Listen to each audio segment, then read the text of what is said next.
કાંદા ડુંગળી લઈ લ્યો ભાજીના ભાવ ને ભાવ કાંદા ડુંગળી ભાઈ આવજો ભાઈ બોલ ભાઈ શું છે બધું મળે ભાઈ બટાકા ટમાટર બધું મળે છે ભાઈ બોલો શું જોઈએ છે આ શું કહેવાય એ ભાઈ શું છે તારે શું લેવું છે બોલ આખી કહેવાય એ 10 કિલો બોલ ભાઈ મોગું નથી અરે કાકા મોગું ક્યાં છે કાકા એ હલતી નથી તાર તો વગર નહીં બરાબર ને અરે હાલ હાલ હાલ બોલ બોલ બોલ ભાઈ વાર લાગે જવું બીજા ભાઈ શું છે કે નહીં લત્તી ભાઈ આમ સસ્તું નહીં મળે ભાઈ 10 રૂપિયા કિલો મળે છે આ બટાટા કી કેમ બટાકા 10 કિલો મળે ભાઈ હાલ આ 1 કિલો થઈ જશે અરે 2 કિલો દે દેવું છું ચાલ બોલ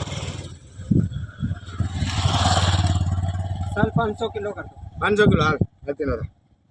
500 કિલો થવું જોઈએ 500 કિલો તારે તો જોવે ને હાલતી લઈ આવ બોલ કર દઉં આ મરસી કી કેમ મરચી 10 કિલો આપું છું બોલ કાકા ભાજીના ભાવમાં આપું છું કાકા તને પછી શું જોઈએ કાંઈ મોંઘું નથી કાકા મારી નથી લેવા દો ચાલો ભાઈ હવે હાલતી ન થાવ કઈ વાંધો નહીં એની લઈને હું લઈ લઉં ઓ ભાજીના ભાવ લઈ લ્યો કાંદા ડુંગળી કેમ કાકા બોલો આ ભૂલી ગઈ ભૂલી ગયેલા